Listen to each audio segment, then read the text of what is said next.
15তম আন্তর্জাতিক বাণিজ্য মেলায় কার সাথে গেলাম, কি কি দেখলাম সব কিছু নিয়েই থাকছে আজকের পুরো ভিডিও।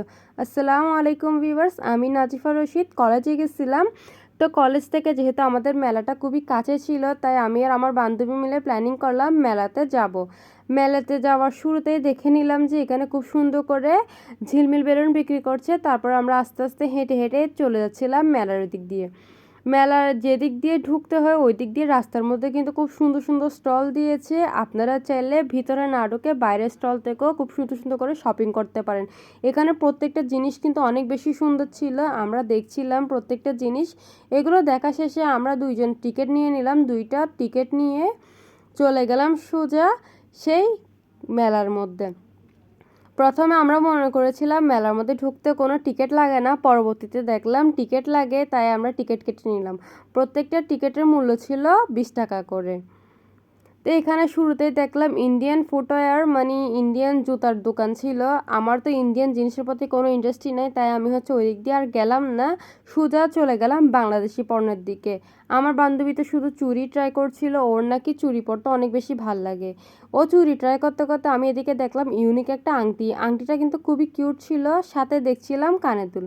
এগুলো কানের দুল কেউ বলবে দেখে পুরো চুড়ি মনে হচ্ছে আমার থেকে। তারপর দেখছিলাম কিছু জুতাগুলো কিন্তু সুন্দর ছিল। আরও কিছু দেখছিলাম সাংসারিক জিনিসপত্র। এসব সাংসারিক জিনিসপত্র তো আমার প্রয়োজন নেই, তাই আমি চলে গেলাম অন্য স্টলে। এখানে দেখছিলাম আমার সবচেয়ে পছন্দের ঝুমকো কানের দুল। এই ঝুমকো কানের দুলগুলো কিন্তু আমার অনেক বেশি পছন্দ, কিন্তু যেহেতু কানের দুলগুলো বেশি বড় ছিল আর আমি অত বড় কানের দুল পরি না, তাই আর নিলাম না। তারপর একটা দোকানে ঢুকলাম, সেখানে দেখলাম খুব কিউট কিউট কিছু ক্লিপ বিক্রি করছে। এগুলো কিন্তু বাচ্চাদের পরালে অনেক বেশি কিউট লাগবে, সাথে বড়রাও কিন্তু ইউজ করতে পারবে। আমার বান্ধবী চুরির পাশাপাশি দেখছিলাম সাংসারিক জিনিস দেখতেও ব্যস্ত ছিল।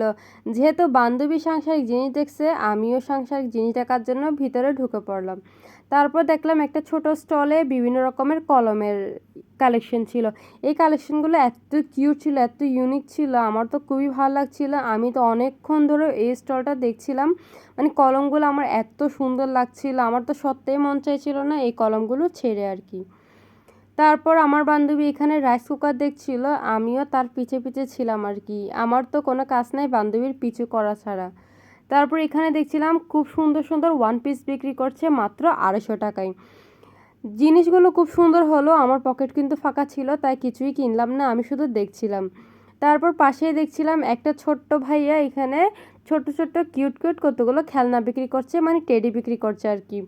টেডিগুলো তো আমার অনেক বেশি পছন্দ হয়েছে, কিন্তু নিলাম না। ওই যে বলছিলাম আমার পকেট তো পুরাই ফাঁকা। তারপর আমার বান্ধবী আমাকে হাত ধরে হেঁটে নিয়ে যাচ্ছিল, সে হিজাবের কালেকশন দেখছিল। এখানে কিন্তু মাত্র 150 টাকায় হিজাব পাওয়া যাচ্ছিলো আর 250 টাকায় ওয়ান পিস পাওয়া যাচ্ছিল। আপনাদেরকে টপসগুলো কয়েকটা দেখিয়ে দিচ্ছি, খুব সুন্দর ছিল কিন্তু টপসগুলো দেখে আমাদের কাজ নেই, তাই আমরা সোজা বেরিয়ে পড়লাম, কোথাও বসার জন্য জায়গা খুঁজছিলাম। কারণ পুরো মেলাতে আমরা দুই বান্ধবী হাঁটতে হাঁটতে পুরো পা ব্যথা হয়ে গেছে।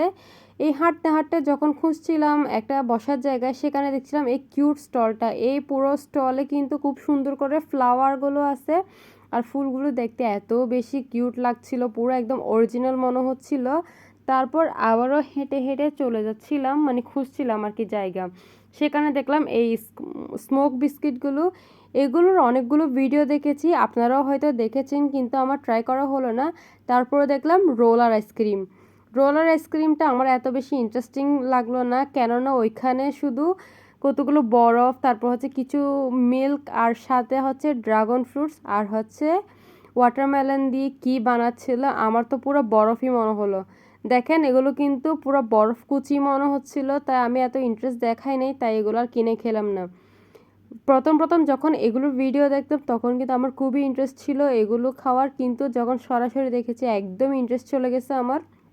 তারপরে দেখছিলাম এখানে একটা গেম কর্নার ছিল, এখানে কিছু কাউন্ট ছিল, মানে কিছু সংখ্যা ছিল, যেগুলো যদি আপনারা ফিল আপ করতে পারেন তাহলে কিন্তু নিশ্চিত উপহার পেয়ে যাবেন। এত রিস্ক নিলাম না, কেননা আমার ভাগ্য কখনো আমার সঙ্গ দেয় না, তাই আমি কখনো জিতবই না আমি জানি, তাই আমি আর এগুলো নিলাম না আর কি। এতগুলো প্লাস্টিক, স্টিল, তারপর হচ্ছে সিরামিকের দোকানের মাঝে এই ছোট্ট একটা দোকান পেলাম, যেখানে সুন্দর সুন্দর মাটির জিনিস বিক্রি করছিল। হাঁটতে হাঁটতে দেখেন আমার পাটা পুরো ফুলে গেছে, একদম অবস্থা কাহেল। তাই আমি আর আমার বান্ধবী একটা জায়গা খুঁজে নিয়েছিলাম, সেখানে বসেছিলাম। পাশেই দেখছিলাম একটা আপু রুটি মেকার দিয়ে রুটি বানাচ্ছে। এরা হচ্ছে সবাইকে দেখাচ্ছিল, সবাই ভিড় করছিল দেখার জন্য। তারপর আরেকটা গেমিং জোন পেয়ে গেলাম, যেখানে হচ্ছে বালতিতে বল ঢোকাতে হবে। কিন্তু বলগুলো যেহেতু রাবারের, তাই হচ্ছে একটা বলও ঢুকছিল না, তাই কেউই কোনো প্রাইজ পেল না। মানে এগুলো গেম হচ্ছে মনের শান্তির জন্য আর কি, এখানে তো কোনো প্রাইজ পাওয়ার কোনো সম্ভাবনাই নেই। এই নিয়েই ছিল আমার পুরো মেলা ঘোরাঘুরি।